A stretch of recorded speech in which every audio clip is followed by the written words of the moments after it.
erga waggaa kudhanii hamma ammaatitti manni kee dursaa lafa bitama erga mana ijaarame hamma ammaatitti manni kee xumurame hin beeku gonkumaa. Sababa maaliitiin manni tokkichi waggaa 10 taa'uu danda'a? Rakkoon isaa maali? Ijaarsa isaa maaliif xumuramuu dida? Sababa isaa takka takkaan isin hima. Rakkooleen biyya keenya keessa jiran manni gaaf ijaaramu gaaf ijaarsi jamaruurraa qabee hamma waggaa 10 taa'u hin jiraa? Gaafidha kun anaaf. Anattu gaafii guddaa ta'aa jira isin dhiisatti anumattu akkamitti manni waggaa 10 akkamitti taa'uu danda'a? Manni seeratti yoo ijaarame akkaataa qaba. Waa hundaa eeggatee jechuudha. Akkitti ijaaramu jira, seera ijaaramu jira. Manni hamma fedhe yoo ta'e waggaa 10 hin taa'u. Ka waggaa 3tu jira, ka waggaa 4 hin ijaaranitu jira, ka waggaa 5 hin ijaaratin, ka waggaa 6 hin ijaaratin, ka waggaa 7 waggaa 10 illee dhageenye jira. Rakkoon isaa maali yaa jamaa? Ashamar ka fuunee jirtu akkam naga keessanii fayyaa keessanii anallee naga koota alhamdulillah galata rabbi. Hara waan addaati jechuudha. Waan addaa dhagaa deemna. Guyyumarraa nuti namoonni wanni iji waa argituu fi iji waan argine garaagarummaa qaba. Oboltiin deemnata kamaal jette isinitti fakkaata? Ani mana kiyya ani bakka na ajaa'ibe dhugaa rabbii dubbachuuf. Isin qofaa miti dhiirallee akkasuma gochaa jirani. Ani manni kiyya ijaarameen beeku erga waggaa 10ti. Saraha nama waggaa 7 lakkoofsisa jira. Otoo mana ijaaru namni nuti beeynu okay kaan hin beeku yoo nama waggaa 7 lakkoofsisa jira. Rakkoon kun eessa keessa jira?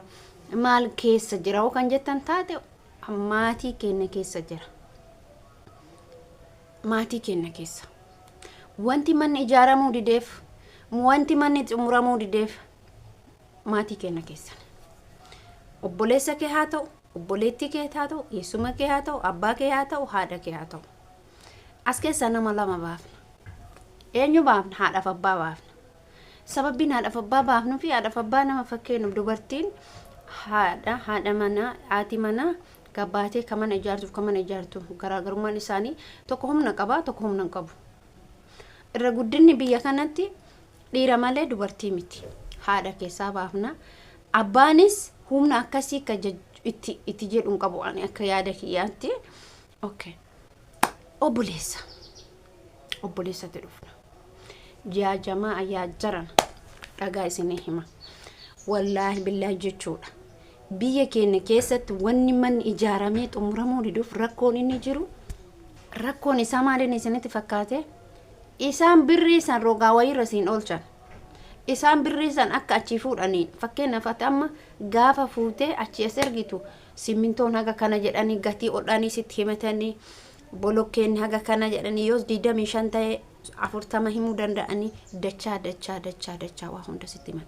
Feerroon qarshii haga kuma haga kana okay feerroon haga kana simmintoon haga kana bolokkeen haga kana ashawaan haga kana waa meeqa isinitti himan? Waa himan kana hunda qaalessanii isinitti himan. Qaalessanii samii kana gaanii kunu kamataa kanarratti baachuu hin dandeenye isinitti himan. Isin immoo dhuguma jettan. Birri jaanin ergitan, ji'a 5, ji'a 2, ji'a 3, hamma ime waggaanin ergitaati birri kee. Garuu isaan waan san itti yaadanii siin dalagan si hagalu. Itti yaadeen namni si dalagu tokko illee hin jiru. Cif gone nyaateeni, dhugeeni, ittiin qame, ittiin zanaa jedhee ittiin uffate sanyii isaa ittiin facaafate ka baadiyyaa yoo ta'e. Jarana isin karoora akkanaan qabatina. Mana gaaf ijaaramu akkaataa itti ijaaramu baafachuu qabdan. Tokkoffaa isin maatiitti ergitanii mana ijaaru nu duudha. Maatii keetitti ergite, abbaa keetitti, haadha keetitti, obboleessa keetitti ergite duudha. Anduromallee maal isiniin jedhe abbaa haadha kee foci malee jireenya kee keessa seensisin jedhe. Ani wanti nama amma itti gammadee jiraadhu keessa wallaahi billaa jechuudha. Alagaa biraatu na nyaata malee maatii kiyyaa wal dhabeen beeku. Sababni isaallee ati alagaa hin ooddan maatii keetiin ooduu hin dandeettu. Ani amma yeroo duraatti jechuudha. Yeroo duraatti waan isin garramu ani waan tokko gochuuf maatii kiyyaan naa godhaan jenne. Sababni isaallee maaliif maatiidhaan wal dhabdee jiraachuurra jechuudha. Alagaadhaan firuma biraatiin wal dhabdee jiraachuu wayii. Hinta'aaf garuu hin taata fi miti maatii keetiin taata bar obboleessa keetillee obboleettii keetillee ta'e garuu jechuudha maal isinis fakkaate isini hagalu maatii wal dhabuu hin dandeettu maatii zanni baduu hin dandeettu keessi kee gaaf itti baddeemu gammachuu kan qabu garuu namni waan kana balleesse immoo gaafa san ijaagurra qabattee uu jettaan isinuun barbaadu iyyuu ani du'a keetirra dhaabadhu ani jiruu keetirra dhaabadhu ani akkasin ta'u jechuun keessan hin hafu kanaaf maatiitti ergitanii of galaafatu akkaawuntii keetitti ergitee of galaafatu akkaawuntiin keessa si fidare gurta akkasin fidu hamma gaafa ati galtee mallaqa kee achi fudhatutti ofii keetii baafatutti abadan wanni si godhun jiru akkaawuntiin kee ati waan argattu hunda akkaawuntii keetti irratti darbadhu waan argattu hunda akkaawuntii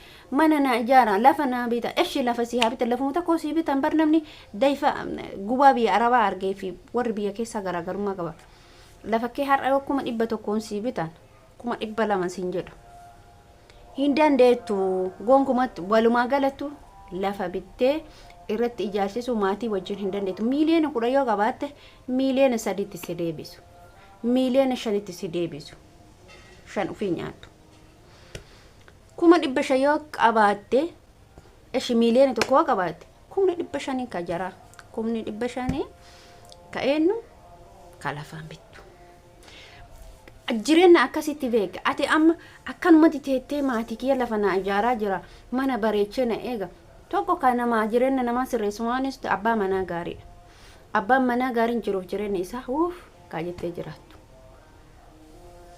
akka gaariitti si ijaare si qopheesse yoo ati waggaa sanii moodii qabdanii waggaa sanirra tarte hireekee of dabarsite yookaan immoo tuyyuu isa ka walitti si qabu isa ka bultii kee qabee si deemu maatii keetillee miti abbaa manaa qabaate taanani isa irratti inni si ijaaruu qaba garuu abbaa manaa tokko illee ka inni dubartii biraa itti ijaaree itti galchullee hin jira sunillee ulfaata akkaawuntii malee namni wanni nama baasu hin jiru akkaawuntii garuu waa lamatu jira viidiyoo itti aanutti isin hojjedha akka itti karaa mana itti ijaaratanii karaa ati ambiiroo ta'e itti ijaarattee raahaa itti godhachuuf galtu karaa lama jira karaa lamaan sun viidiyoo itti aanutti isin hojjedha yoo viidiyoo kana dhugaan kan dhaggeeffattan ta'e barumsa isinii ta'a barumsa isinii ta'a an dhugaa rabbii isiniin jedha maaliif akkatti yeroo hunda maatiitti birrii keenya erginee waggaa nuti umrii keenya guutu ka waggaa 10 kun nama waggaa 20 achi keessa jiru ta'a alaalaqa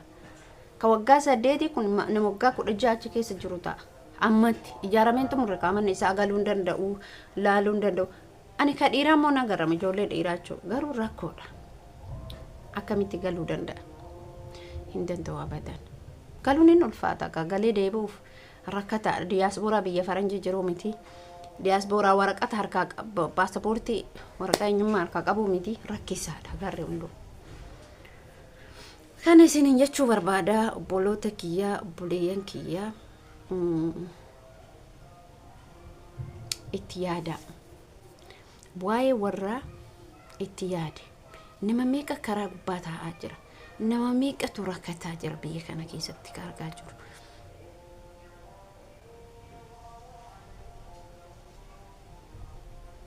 wallahi na dhibee jira bakka zim jedheetuma mataa na dhaa jira dhugaa rabbii dubbachuuf